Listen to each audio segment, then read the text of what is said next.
Welcome to the Taylor Made Tasty podcast. I'm Taylor, retired serial quitter turned goal boss coach, speaker, and consultant.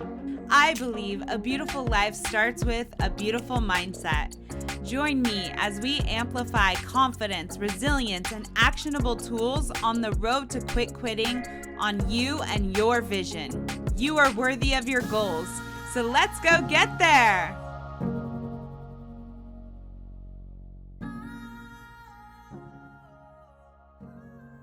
Hey y'all, welcome back to another episode of Taylor Made Tasty, the podcast.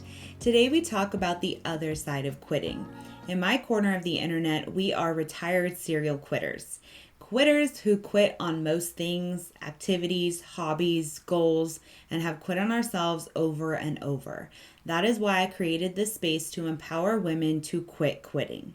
But today's conversation is a little bit different. With my guest, Emily Hardy, we are going to talk about the messages that quitting is just for those who quote unquote can't hang, or when quitting can come into play because of feeling drained, unfulfilled, or on the verge of a burnout.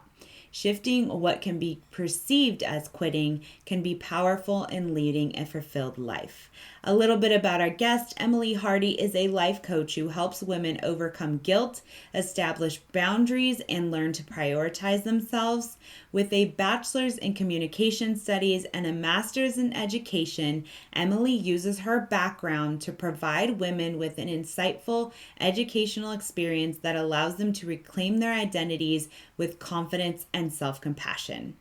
Please help me welcome Emily to the show, and let's get into it. Hi, Emily. Welcome to the podcast. Thank you so much for being here. Thank you so much for having me. I'm really excited for this conversation. Me too, because it's no secret to my listeners that my coaching is based in the concept of quitting. That's actually, I have a trademark on that because it's so important, and it's like kind of how my entire coaching started, if you will. So like to quit quitting on themselves, their goals, their big vision, all of it, right? But today we are going to discuss the other side of quitting. So quitting when it comes to maybe a relationship or a career or a goal or a situation, whatever it is that is no longer serving you, your life or your family. So I would love for you to talk about how listeners can determine if quitting really is the best option. I think it's first and foremost really important to recognize that when we have things in our lives that take up our time and our energy, like we always need to be looking really closely at whether those things are adding to our lives or really just draining us and taking something away. And so being in the habit of really checking in with yourself to see, like, are our relationships, is our job, are our goals really in line with what we want, and are they serving us? When we get in the habit of doing that, it's a game changer. So sometimes something that once served us no longer does. And a lot of times when that happens, it just naturally kind of fades out of our life, right? So you can think of like friendships that you've had that have really served you in one point of your life that naturally fade away when you kind of are in a different place in your life. Same with jobs too, right? Like you might have taken a part-time job in college to get you through that, or, you know, an entry-level position that you use as a stepping stone. Those things aren't going to be something you stick with forever because it just will naturally, you'll move on to the next phase, right? But sometimes there's things in our lives that really aren't serving us at all, but for one reason or another, we kind of feel stuck with it, or maybe don't even feel stuck with it, but we're just in it and don't even recognize that it's something that isn't serving us. So this can happen with relationships, it can happen with jobs, all kinds of situations, right? And I really think that what is so important to do is to really tune into ourselves and listen to ourselves. And really that can be like actually listening to your body, feeling what it feels like in your body. So for me, I worked so hard for my teaching career. I was an elementary school teacher. I got my credential with a newborn baby at home. I had my second son while I was getting my master's degree. And it was something I worked really hard for, right? It's something I thought was going to be my career for life. And it was in my last year of teaching, my final year of teaching, I could feel in my body. Like I was drained. I was so stressed, just completely exhausted all the time, and actually started having like physical signs of anxiety while teaching. And so that was like a very real physical response that helped me kind of see I need to reevaluate. Obviously, it's not always that clear, that obvious, but if you sit with something, maybe you're considering a relationship, if you're thinking about that and really listening to your body, if you feel butterflies in your stomach or, peace wash over you, that's a different response than a pit in your stomach or like that tense feeling in your shoulders. And our body tells us these things. The self-awareness piece, which is like for many years on my end, I identified as a serial quitter. That's where the term quitting came from, was that I would call myself a serial quitter, like starting things, stopping things. But it wasn't something that just phased out. It was like an actual, I'm deciding that I'm not doing this anymore. But the piece that you just talked about, that physical feeling, when we're talking about the other side of quitting and sort of this positive side of it, if you will, and a big part of stopping that cycle of being a serial quitter takes a great deal of self-awareness. So I think that physical piece is very important, because it can help you decipher. Because where I'm coming from is like, I would like for you to talk about how we can decipher between making excuses and like owning that quitting would actually benefit our life. Because so often it seems like the viable option, because I just don't want to work that hard anymore. I don't want to have to think about it. I'm blah, blah, blah, whatever it is. Right. So it's like, how can we decipher between making an excuse and owning that quitting will actually benefit us? Yeah, I think what you said there about self-awareness, I'm such a believer that self-awareness is so key in making sure that we are making intentional decisions in our lives. We really have to be aware of how things are affecting us. I think something that we often don't take into consideration with self-awareness is really like realizing how societal contexts play into our decisions. So knowing how those outside forces impact us, that's actually a huge part of self-awareness. So when it comes to differentiating between whether you're quitting as an excuse to kind of get out of something that's hard or quitting because it truly is the best move for you, I actually find it really helpful to look at the context by asking the question, why would I not quit? And so in my situation, that question was monumental in giving me the courage and confidence to walk away from my teaching career. Because when I asked myself that question, why would I not quit?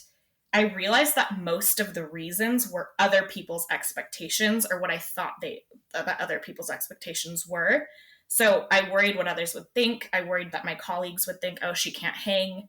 What would my parents think? They helped me so much while I was going through school. What would they think if I walked away? And yeah, there's parts that I also was like, well, I love the students. So there were other things, but really for the most part, those reasons were kind of outside of me. And so actually being aware of the reasons why I would not quit was really helpful. So in a situation where quitting might be to avoid something, right? Then when you ask that question, why would I not quit? You're probably going to have different answers. So if you ask yourself, like, let me think about why I would stick with this, why would I not quit?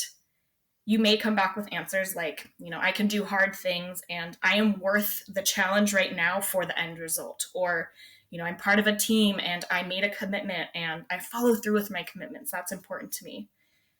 It's different, right? It's not all about how others perceive you. It's not about the outside context. It's about what is internally true for you. I'm a big proponent of asking yourself questions and like taking self inventory when it comes to being self aware. We have to like speak that truth and be vulnerable and get honest. That's the only way we're going to get to the right answer. So that's a great question. And I feel like the work that I do with my clients has become important to me because so many people are sitting in a constant state of overwhelm. And I guess I sort of feel empowered to bring attainable goal setting into their lives so they can work through these milestones in a small but consistent way. So, can you, along the same lines of asking questions, right? But can you break down some questions to ask yourself to see if burnout has brought you to the other side of quitting, right? So, we talked about those like physical um symptoms you were having when it was coming to your quitting, your positive side of quitting. But like if there's questions we can ask ourselves to see if burnout has been brought into the other side of quitting, or maybe being able to decide if we need a redirect or a pivot. Like are we are we closer to quitting, or are we closer to redirecting and pivoting? Like what could we be asking ourselves? Yeah, so this is definitely not like a one size fit all thing, but beyond asking why would I not quit, there's some other things we can consider. So if you ask yourself, like, am I receiving as much as or more than I am giving? And that can be tricky because a lot of us feel like we should be giving more of ourselves than we receive, in relationships and in our jobs, we want to give. But when it comes to our energy, if we're constantly using our energy without it being replenished, like we will run into burnout. It can't sustain if you're just giving and giving your energy. So really being clear with yourself, am I taking energy from this as well? That can be true of jobs that don't fulfill us anymore, relationships where there's an unbalance in the contributions, and just goals that aren't aligned with us anymore. Another thing you can ask yourself is there a way to change the outcome without quitting? Like, is there an alternative to walking away from this? So that was really important for me. I considered when I was leaving my teaching career, could I just go to a different district? Could I maybe take a part-time role? And for me, I decided that those possible solutions wouldn't have helped enough, but you can see how there might be opportunity for redirection or pivoting if you really look closely at your options. And then really like thinking about, how does it feel if I quit, or how does it feel if I stay with it? And I think this is a really good one to sit with, either, journaling or meditating on it, or talking to someone who's not going to judge you about that, and really putting yourself in those two different options. What does this feel like if I stick with it? And what does this feel like if I walk away from it? And again, letting that feeling guide your decision. I always like to think about it as like two sides to the story. So you have the story that's accurate as of right now, right? Like you know what your truth is right now, but like what would the other side of the story look like? Or even if then statements, right? So saying if this particular action is taken, then what would be the consequence of that? And it could be good, bad consequences, depending on what action you do take or inaction. But I do like that, like almost telling both sides of the story to what's going on. There is a golden rule around here: don't quit on a hard day. Maybe you've heard that before, but in fact, bad days can be like a great motivator if used effectively, right? They can remind you why the goal or the situation or the relationship is worth the effort.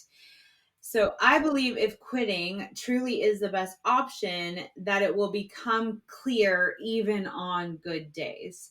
Do you have any advice on how to come to the conclusion that quitting is the best option? And then, like, what would be the first steps you would take once you decide that? Yeah, so I don't necessarily think that there's like a singular way to know when quitting is the best option, because there really are so many factors to why we may choose to quit something or not, right? From finances to commitments to timing. Like there's other things that are going on that we have to consider. But I really think that considering all of those questions that I've shared and looking at what the best choice is for your well being is key. Like, what is the best choice for you to, like, to feel good in your life?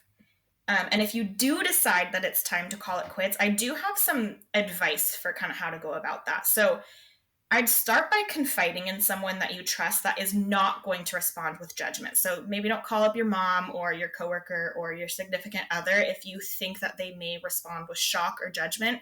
But once you have told someone that you trust, you can actually like check back in and see how that feels. Like, does it feel right, or do you immediately feel regretful? Right. And then if you've decided, like, no, that does feel right, I've spoken that and it feels right, I recommend kind of coming up with a plan. So, depending on what you're leaving, this will look different. It could include a timeline, how you'll support yourself, what you will do instead, and how you'll respond to others questioning you about your decision. And then I would just start being open about it. Own it, right? Like, you don't have to hide your decision. And oftentimes, when we do keep things hidden, it can lead to shame. And if this is truly the best choice for you, we don't want that shame involved, right?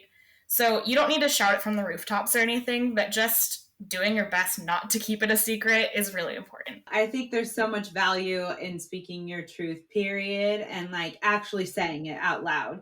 So even if kind of along the lines of telling somebody, if that even feels hard to begin with, can you even say it to yourself?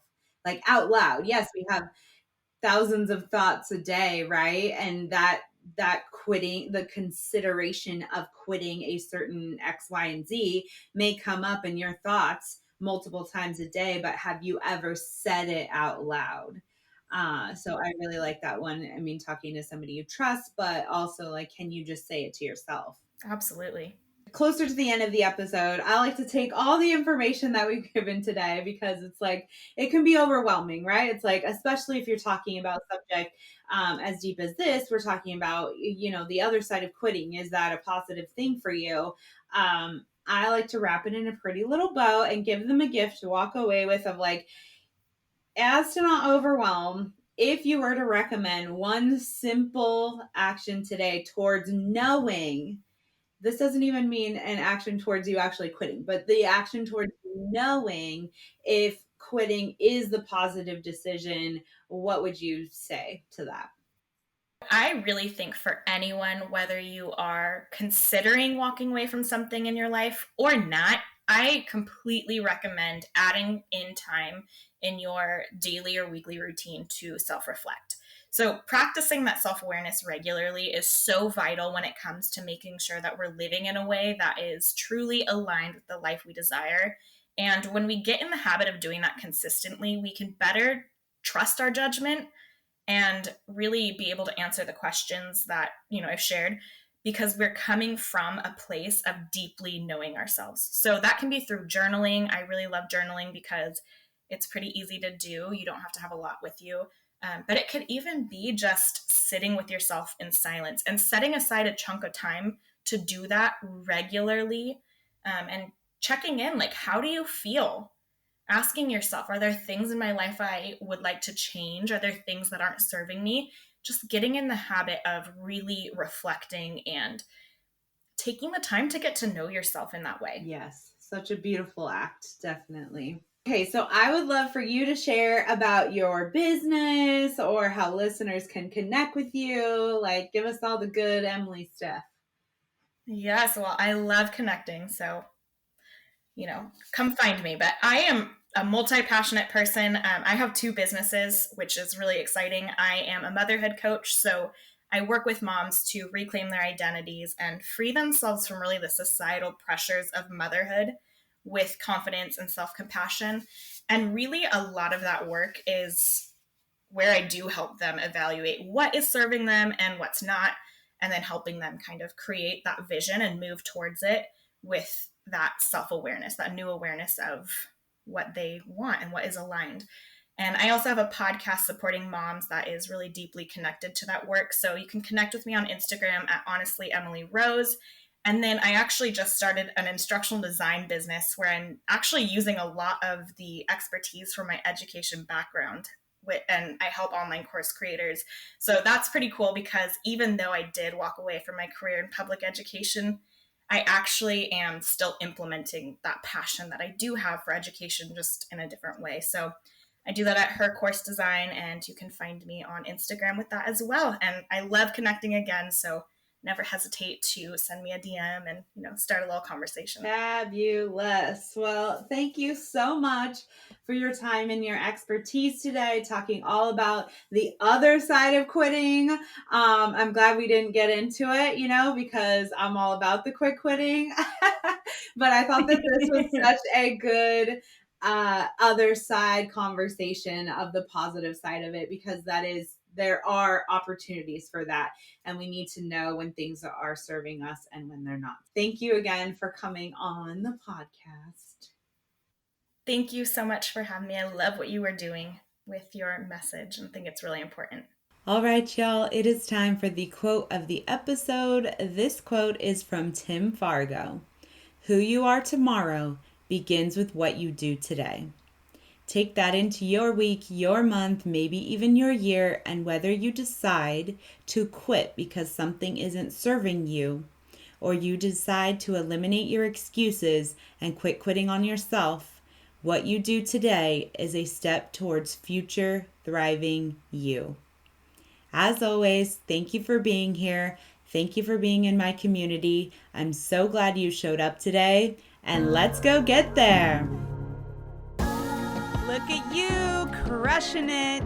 Thank you for joining me for another episode of the Tailor Made Tasty podcast. My hope is you always leave with a takeaway to implement in your own goal-crushing journey. I would love if you could take a moment to leave a review. And if you're looking for a community of goal boss badasses just like you, be sure to check out tailormadetasty.com/membership.